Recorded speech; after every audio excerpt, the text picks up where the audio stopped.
Hola, ¿qué tal? ¿Cómo les va? Tanto tiempo. La semana pasada estábamos allá en San Miguel hablando acerca de la presentación del año, de los temas que iban a haber este año en segundo, la diferencia con primero, segundo como puente para llegar a tercero. Y dijimos también, por supuesto, la situación, el contexto en el cual estamos, que es este de esta pandemia mundial que estamos atravesando. En una semana la cosa cambió y de acá a una semana, ¿quién puede predecir lo que va a pasar? La cosa es que estábamos en una clase cara a cara y ahora nos reencontramos vía online. Pongamos el mejor esfuerzo para que esto salga lo mejor posible, ¿sí? A ver, con respecto a esta situación que nos afecta, algo dijimos el otro día. En lo que hace a las reacciones generales, ustedes habrán visto que hay dos extremos. De un lado, aquellos que están en pánico, ¿sí? Que se sienten muy perseguidos, que se ponen muy paranoicos. Del otro lado, en la otra punta, están aquellos que desconocen, que desmerecen, que subestiman y que por lo tanto hacen tonterías. Los primeros sufren mucho y hacen sufrir a los demás, porque hay que aguantarlos. Los de la otra punta son un peligro. Hemos visto todos en la semana, en la tele, en videos, distintas situaciones de personas que no les entra en la cabeza, ¿viste? Que no quieren admitir que esto es serio. En el medio, lo que decíamos, una posición de, a ver, tratar de estar preocupado, por supuesto, corresponde, de estar ocupado también, hay que tomárselo en serio, una cuestión de responsabilidad y hacer lo posible para que no se nos caigan los proyectos. Por eso, no solamente nosotros acá, está todo el sistema educativo ahora, en este momento tratando de trabajar de esta manera, de trabajar a distancia, online. ¿Es lo mejor? No, es una prótesis, pero bueno, es lo que hay, es lo que tenemos. Afortunadamente tenemos esto, porque algunos años atrás esto hubiera sido simplemente cortar las clases y retomar más adelante. Ahora tenemos esta oportunidad, tenemos esta posibilidad, la tenemos que aprovechar, así que bueno, pongamos el esfuerzo para que esto salga lo mejor posible. ¿Ok? Bien. Em, Retomo, sobre todo para los que no estuvieron, algo muy sintético, muy cortito, de lo que yo dije el otro día. Un primer año que deja un sedimento, que es teórico, que también es vivencial, en un camino que es el de la construcción de un rol profesional, que es el rol psicólogo social. O sea, la escuela no es que enseña psicología social, no es que da seminarios de psicología social. Tratamos de formar, tratamos de capacitar. O sea, el objetivo nuestro es que ustedes incorporen un rol profesional nuevo, distinto, diferente que no tenían. Y ese rol profesional tiene una teoría, básicamente Pichon-Rivière, psicoanálisis, los aportes que se les puede hacer en segundo y en tercero, una técnica, una forma de trabajo, que les dije el otro día que era el grupo operativo, y una tercera pata que es la de la actitud psicológica, ¿sí? O sea, cómo cada uno puede posicionarse frente a los demás, frente al acontecer de los otros. Van a tener clases más adelante sobre actitud psicológica, etc. Pero digamos que estas son las tres patas, la teoría, la técnica, la actitud psicológica. Y todo esto les había dicho enmarcado en una ética profesional. Bien, hoy vamos a hablar un poco de lo que es la técnica específica de trabajo del psicólogo social. Eh, Les dije el otro día, ¿qué hace un psicólogo social? Trabaja con grupos pequeños, observa y coordina grupos pequeños. ¿Es solamente eso? La psicología social no, es mucho más que eso, porque puede trabajar en distintos ámbitos, no solamente grupal, también institucional, también comunitario. El tema ámbito ya lo van a ver. Ahora, ¿con qué trabaja el psicólogo social? Trabaja claramente con grupos. ¿Con cualquier tipo de grupo? No. Con un tipo muy particular, muy específico de grupos que Pillon-Rivière llamó grupo operativo. Y más específicamente, en nuestro caso, grupo operativo de aprendizaje. Porque hay grupos operativos que no están centrados en el aprendizaje. Los nuestros sí, porque esto es una escuela. Pero hay otros grupos operativos que son, por ejemplo, de reflexión, por ejemplo, centrados en una tarea que no sea el aprendizaje, que no sea la formación, grupos de docentes, grupos de médicos, grupos de trabajadores de la salud, grupos de contención de situaciones de crisis. Nosotros, dentro de toda esa amplia variedad de aplicaciones, estamos centrados en el grupo operativo de aprendizaje, centrado en el aprendizaje, que es por otro lado donde nació la técnica de grupo operativo. Yo les decía el otro día que siempre es imprescindible leer, hay que leer las cosas, en este momento más imprescindible todavía, ya que no nos vemos, fundamental por lo tanto que ustedes lean los cuadernillos, que repasen las cosas que tienen del año pasado. Por ejemplo, para este tema específico, vuelvan a leer todo lo que tengan sobre grupo, vuelvan a leer lo que tengan sobre comunicación, sobre roles, sobre interacción, o sea, sobre todo aquello que hace a la dinámica grupal. Pero más allá de eso, tenemos todas las cuestiones pertinentes al grupo operativo y a la tarea, que sería lo más específico de todo. Y les decía que para este tema hay un texto de Pillon, que es el texto principal, central, que se los mandé a leer, que es el de Historia de la técnica de los grupos operativos, que les dije que estaba en internet, o si no, en el proceso grupal, que también está en internet, es el último capítulo. En realidad ustedes saben que el proceso grupal no es un libro, no fue escrito como libro, sino que es una recopilación de artículos. El último de los artículos es este que les estoy diciendo, Historia de la técnica, donde ahí Pillon-Rivière historiza. Porque la técnica de grupo operativo tiene una historia, nada nace de la inspiración momentánea, no sé, de la iluminación de alguien, sino que es el resultado del trabajo. ¿En dónde nacen los grupos operativos? En la práctica de Pillon, en el hospicio. Recuerdan la historia, leyeron conversaciones. Él trabajó 15 años en el Hospicio de las Mercedes, lo que hoy es el Borda. Creó ahí en la sala de adolescentes porque los tenían mezclados. Después se creó el Carolina Tobar García, que es infanto juvenil. Pero en época de Pillon, estamos hablando de los años 40, estaban todos juntos. Pillon arma este servicio de adolescentes con 80 chicos internados. Tenía enfermeros que sabían mucho, porque tenían mucha práctica, pero no tenían mucha teoría. Entonces empieza a capacitar a los enfermeros y la técnica de grupo operativo nace ahí.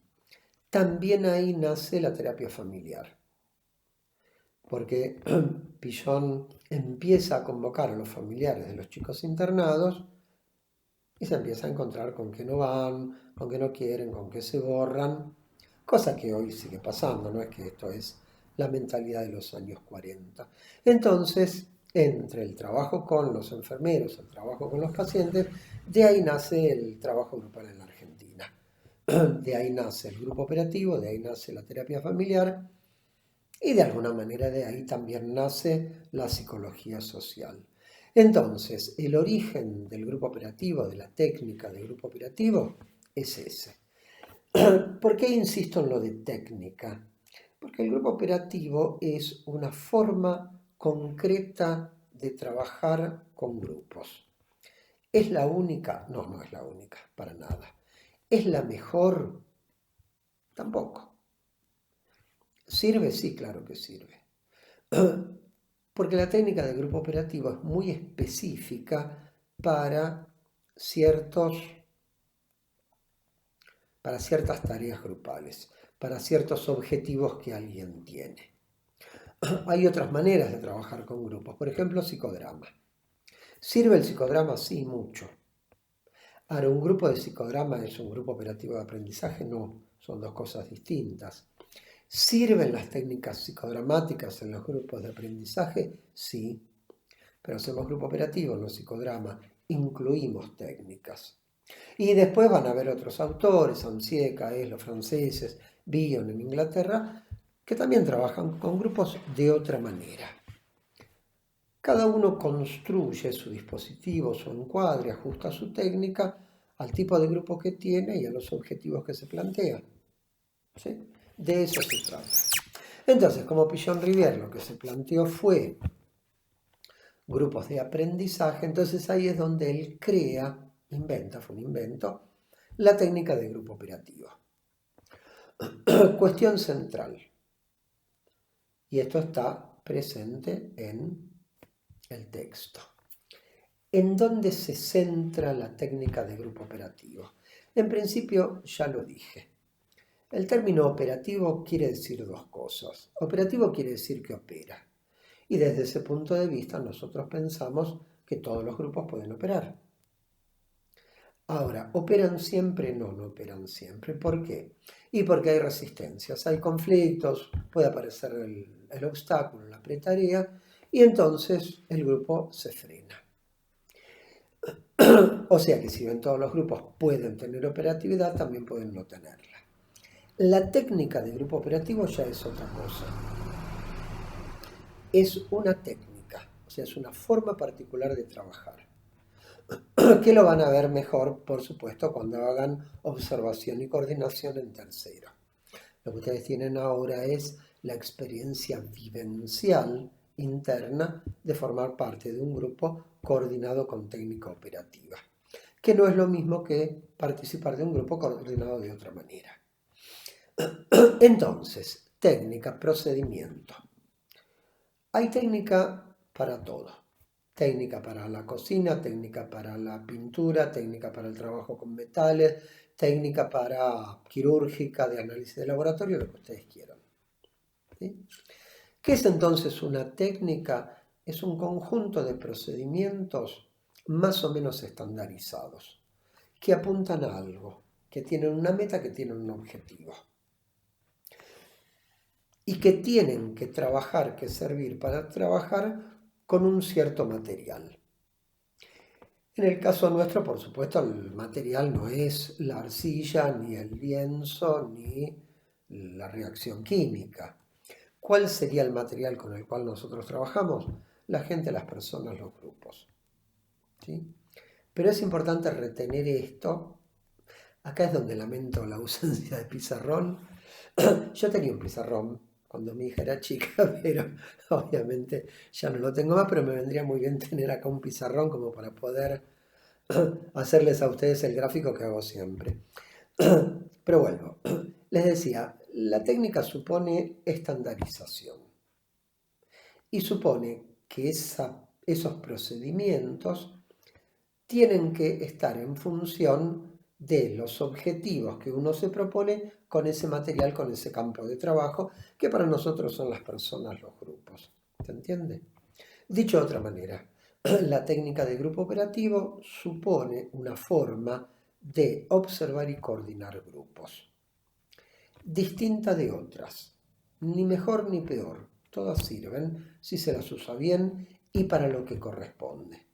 Por eso enfatizo la cuestión esta de los objetivos que uno tiene, de lo que uno busca, de lo que uno trata de lograr o de conseguir. Esta técnica de grupo operativo, Pichon lo dice, es una definición. La técnica de grupo operativo centra su mirada en la tarea y en la forma en la cual los sujetos integrantes de ese grupo se relacionan, se vinculan, se conectan con esa tarea que tienen. ¿Sí? Por lo tanto, vamos acá, pasamos de la técnica a la tarea. Ustedes vieron tarea del año pasado, tienen el cuadernillo, vuélvanlo a leer.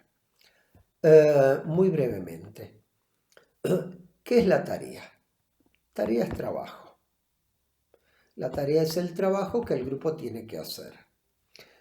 Decimos que la tarea es universal. Con esto lo que queremos decir es que el grupo va a tener una tarea, que no puede no tener tarea, todos los grupos tienen tarea. Lo que va a cambiar de grupo a grupo es el tipo de tarea que tienen, el objetivo que se proponen. Ya dije que en estos grupos nuestros la tarea es el aprendizaje, pero no todos los grupos tienen como tarea el aprendizaje. Pueden tener como tarea la reflexión, pueden tener la cura, puede ser el entrenamiento, puede ser la contención, la elaboración de ansiedades, qué sé yo, 1000 tareas distintas, lo cual supone 1000 objetivos distintos. Entonces, la tarea, perdón, igual es alérgico, así que no sea un problema, y por acá no los voy a contagiar. A ver, la tarea convoca al grupo. Todos los grupos se juntan para hacer algo. ¿Sí? Todos los grupos tienen un objetivo. Algo que hacíamos y que ahora ha desaparecido de nuestra vida cotidiana, no sabemos por cuánto tiempo, hacer un asado. Es un trabajo. Tiene que combinar, tiene que organizar dónde, quién pone la carne, etcétera, etcétera. Por lo tanto, lo que convoca a ese grupo va a ser una tarea que es la de hacer un asado. ¿Sí? La tarea convoca. Convoca quiere decir que llama, que junta, que reúne.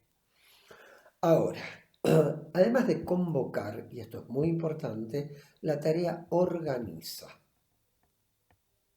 Por eso en la definición de grupo, Pichon va a decir que la tarea es un organizador. Recuerden la definición larga de grupo. La corta es, el grupo es una estructura vincular. La definición larga de grupo es, el grupo es un conjunto restringido de personas que ligados entre sí por constante tiempo y espacio y articulados por su mutua representación interna, se proponen en forma implícita o explícita una tarea que constituye su finalidad. De esa definición, Pichon subraya dos cosas: la mutua representación interna y la tarea. Y va a decir que esos son los dos organizadores del grupo. Lo que quiero decir con esto, lo que quiere decir Pichon con esto, es que todo grupo no solamente se va a juntar en función de una tarea, sino que además se va a organizar internamente en función de esa tarea. ¿Y qué quiere decir que se organiza? Que hay diferencias internas. Por lo tanto, distribución de roles y funciones. ¿Sí? Todos los grupos tienen una organización interna de roles, pero algunos roles son los roles de la dinámica, líder, portavoz, etc. Y otros son los roles pertinentes a la tarea. Entonces, la tarea convoca, la tarea organiza, da una organización interna, y esto es importante. El grupo se organiza en buena medida en función de esa tarea. Entonces, la tarea convoca, la tarea organiza, la tarea también delimita.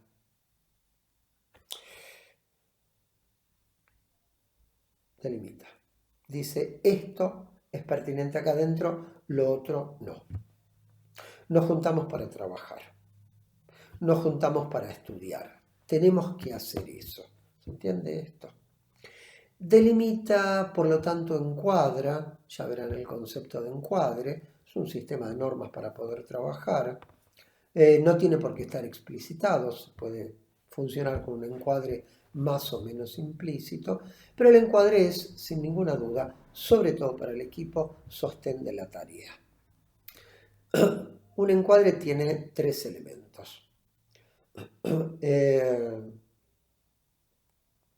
Una distribución de roles y de funciones, un conjunto de normas, y lo que hace un encuadre es fijar las constantes y por lo tanto permitir variables que puedan ser interpretadas después. Las constantes son de tiempo y espacio. Nos juntamos tal día a tal hora. ¿Sí? Y si no nos juntamos a esa hora, entonces podemos empezar a interpretar quién llega a una hora, quién llega tarde, por qué, cómo, si es uno, si son muchos. ¿Se entiende, no? El encuadre a mí me da un marco fijo. El encuadre es como el reglamento en el fútbol o en cualquier deporte. ¿Sí? Establece las reglas del juego. El juego es el partido y nadie garantiza que el partido sea bueno o malo. Puede terminar 5-5 o 0-0. Eso no va a estar en el reglamento. ¿Sí? Pero es ese reglamento el que permite que se juegue al fútbol. Porque si todos agarran la pelota con la mano, no es fútbol, es básquet o handball. ¿Se entiende esto? Me marca, me delimita. Entonces tenemos la tarea organiza, convoca primero, organiza, la tarea necesita de un encuadre, la tarea delimita, pero además, y esto es muy importante, la tarea le da un sentido a la presencia nuestra.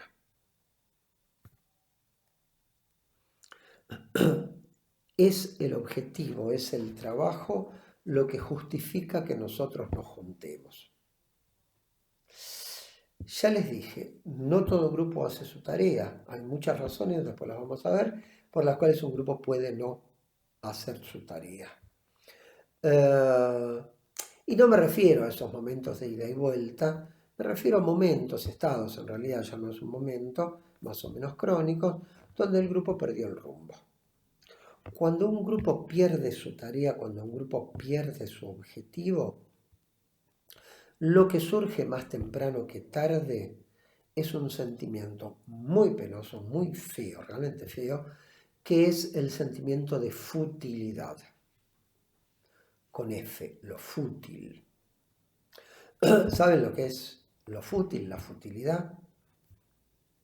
Dicho en criollo, es estar al pedo. La gente está y dice, ¿qué estamos haciendo acá? Ese sentimiento es muy feo. Es un sentimiento que indica que en ese grupo no pasa nada o que están verdaderamente en una situación crítica. Quiero decir, no tienen pertenencia, no tienen cooperación, todos los victorios están arruinados. Entonces uno dice, ¿para qué estoy acá? La tarea le da sentido al grupo. Esto es importante. Entonces, lo que hace Pillon es centrar la mirada en la tarea. Solamente en la tarea, en cómo trabajan, no.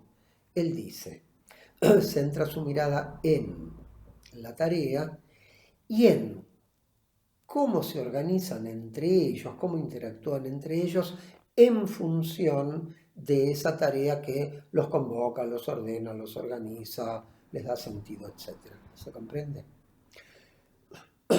Por lo tanto, no hay nunca una tarea, hay por lo menos dos.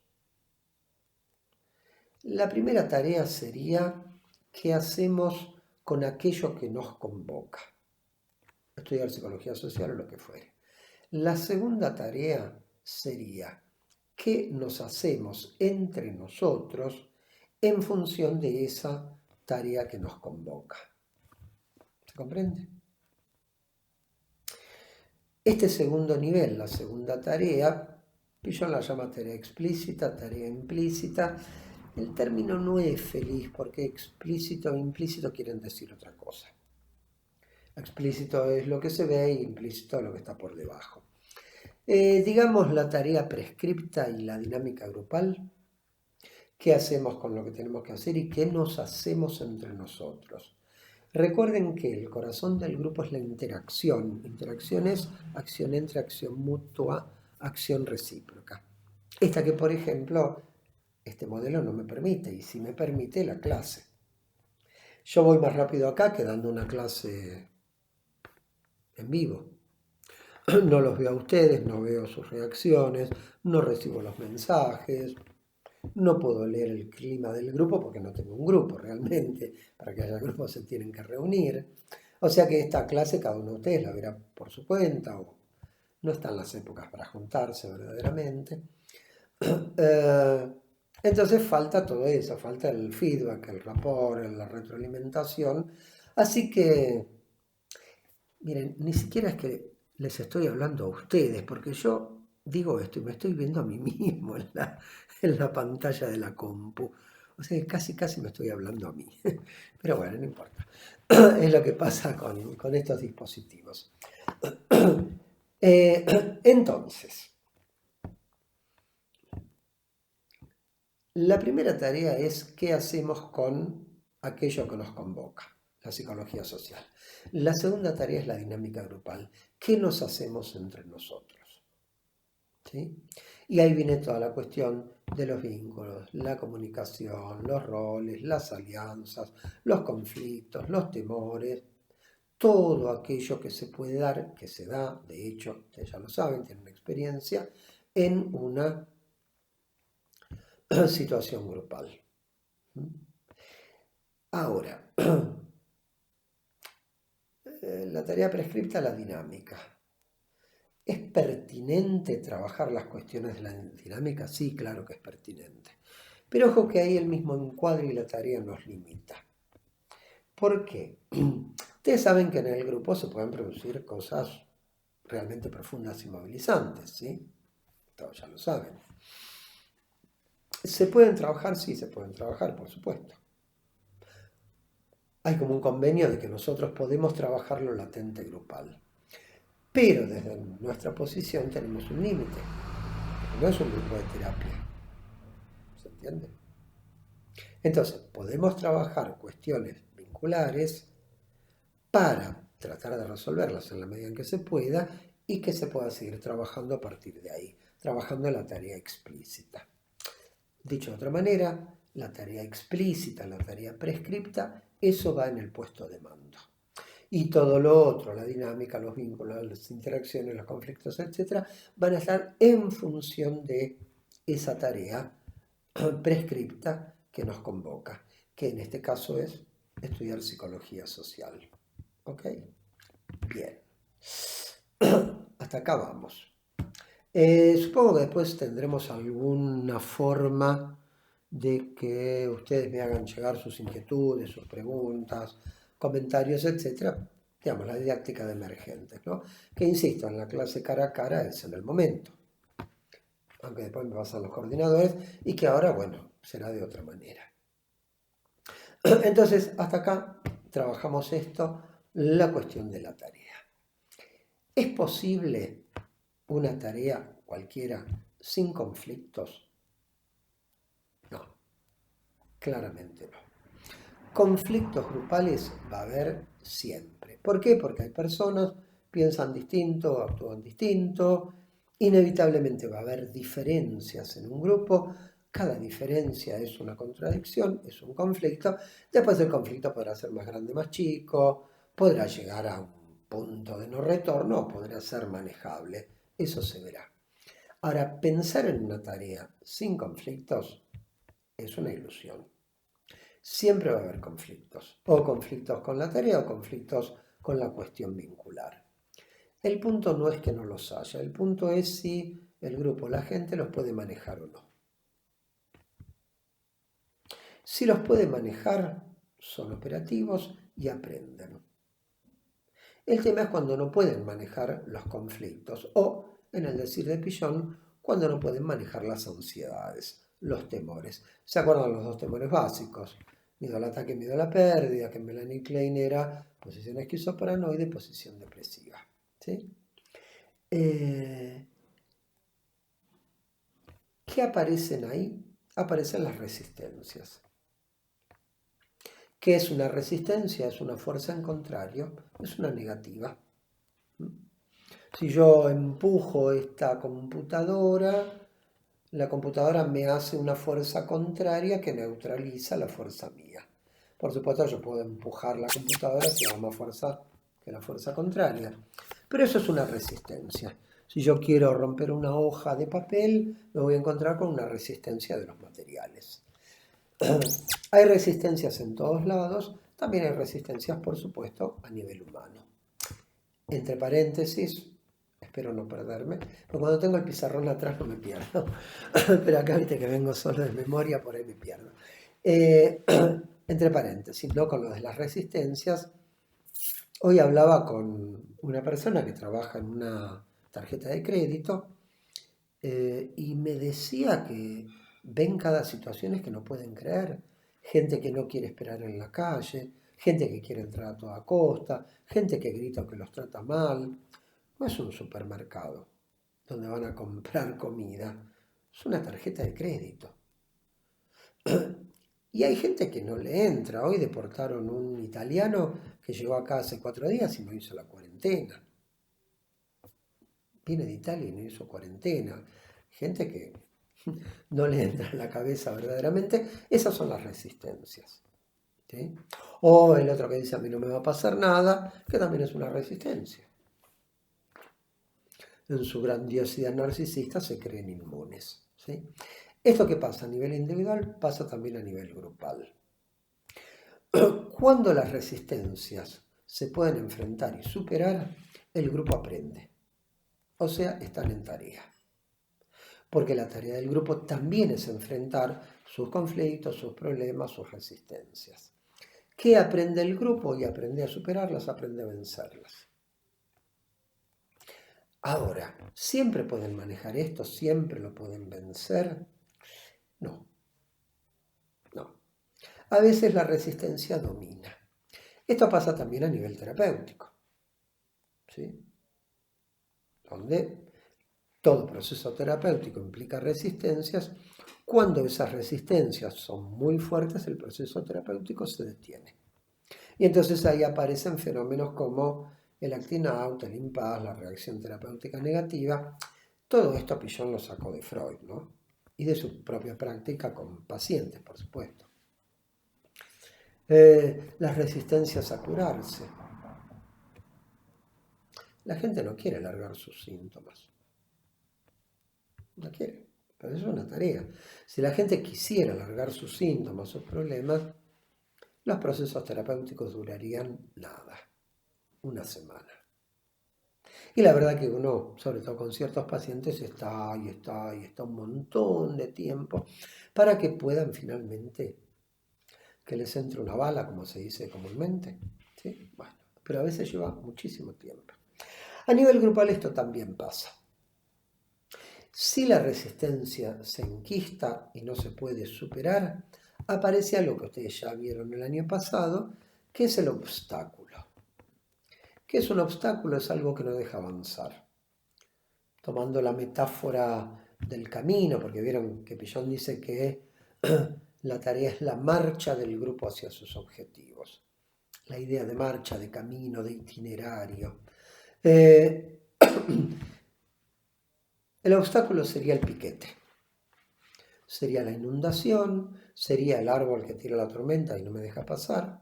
No puedo pasar por ahí, no puedo seguir. ¿Sí? Eso provoca, origina un estado muy particular, que es el de la pretarea.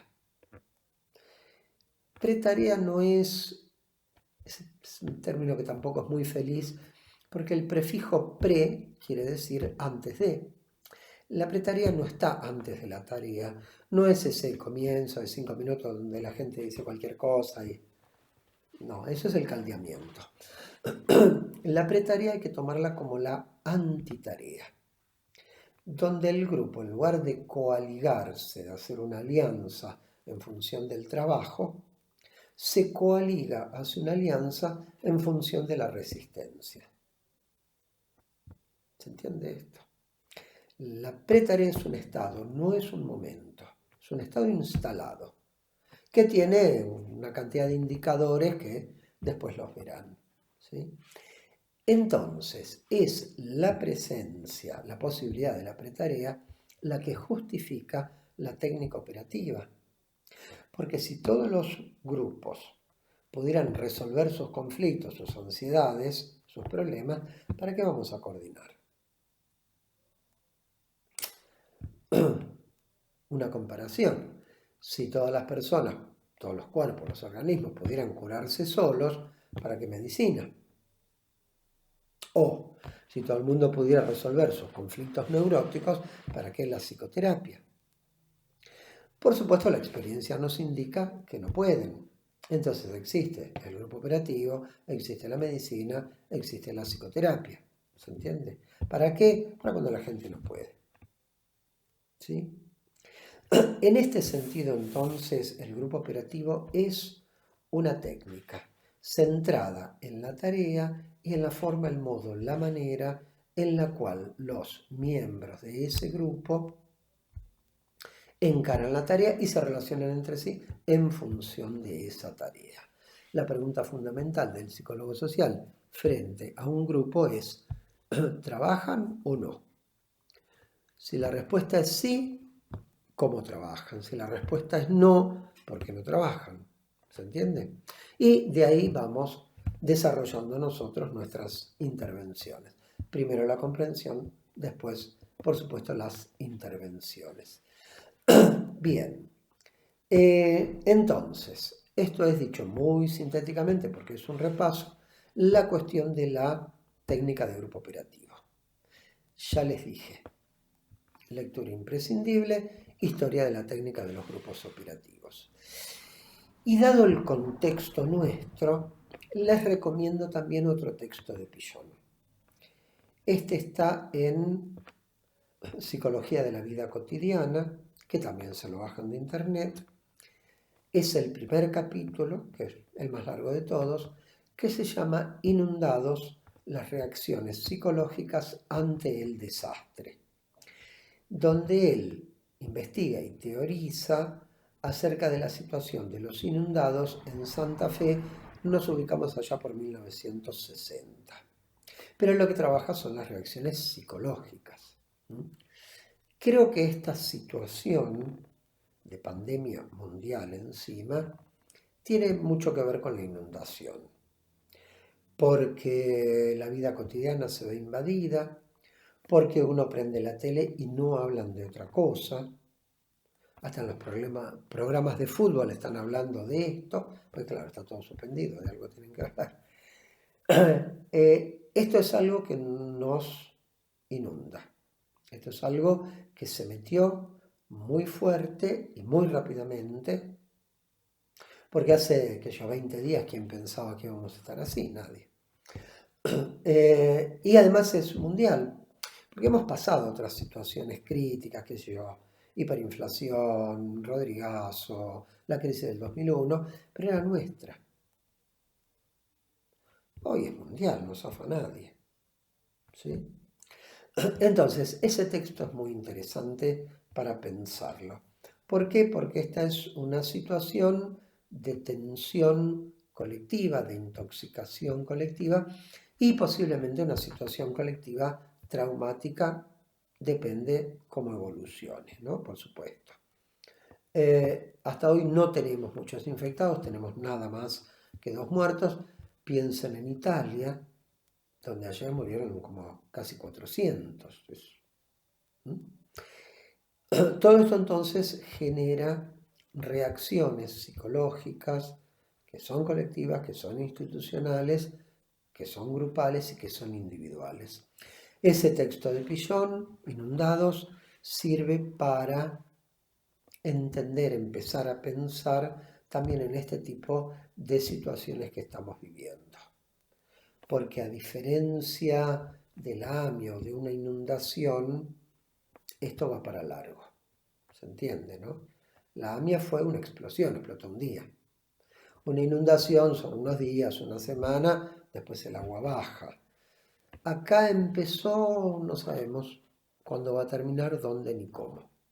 Escuchaba una metáfora interesante el otro día, uno que decía, esto no es una carrera de 100 metros, esto es una maratón. Así que tenemos que entender nosotros que esto va para largo, tenemos que prepararnos mentalmente para un proceso que va a ser largo, ¿sí? Y del cual, por supuesto, no sabemos cómo vamos a salir. Entonces, ese texto, Inundados, sirve también para pensar esta situación de inundación de otro tipo que tenemos hoy. ¿Ok? Bueno, a ver por dónde voy. Mira, llevan 40 minutos. Pensé que iba a ocupar menos tiempo. Em, Luego, para la clase que viene, lo que vamos a trabajar es un tema que tiene mucho que ver, todo que ver, con la segunda tarea, no tanto la tarea prescripta, donde ahí para el análisis de la tarea prescripta se usa el esquema de los vectores del cono. Comunicación, cooperación, pertenencia, etc. Tiene que ver con la tarea implícita, con la dinámica grupal. Ese tema que vamos a trabajar se llama transferencia, ¿sí? Y entonces la clase que viene, ya ahí voy a hablar de cosas que ustedes no han visto hasta acá. Seguramente las han vivenciado, pero no la han visto teóricamente, que es el tema de la transferencia. Tema que viene de Freud, que lo conceptualiza en la clínica y que después Pichon lo extiende, lo aplica al terreno de los grupos. ¿Ok? Bueno, espero no haberme olvidado de nada. No sé bien cómo voy a hacer para escuchar o leer comentarios de ustedes. Todo eso vendrá a través de la escuela. Yo esto se lo mando a la escuela y después ellos se los hacen llegar. Dejamos acá, nos reencontramos la semana que viene. Espero, no digo espero que bien, porque, pero espero por lo menos que de acá a una semana no se agrave, ¿sí? Y que podamos mantenernos dentro de valores discretos, como son los que estamos teniendo hasta acá, ¿sí? Dado el enemigo con el cual estamos peleando, que es un enemigo muy poderoso, ¿sí? Este virus tiene dos grandes problemas. Es muy nuevo y nadie lo conoce, y el muy condenado contagia a una velocidad espantosa. Porque hay otros que son más lentos en el contagio, ¿sí? Pero bueno, esto es lo que tenemos. Con esto arrancamos el año, con esto seguiremos el año. Hay que persistir en la tarea, mantener la calma, ocuparse sí, preocuparse también, no entrar en pánico, no negar y sostener lo que uno tiene, ¿sí? No permitir que estas situaciones nos lleven puesto. Bueno, gracias y nos vemos la semana que viene. Hasta el jueves.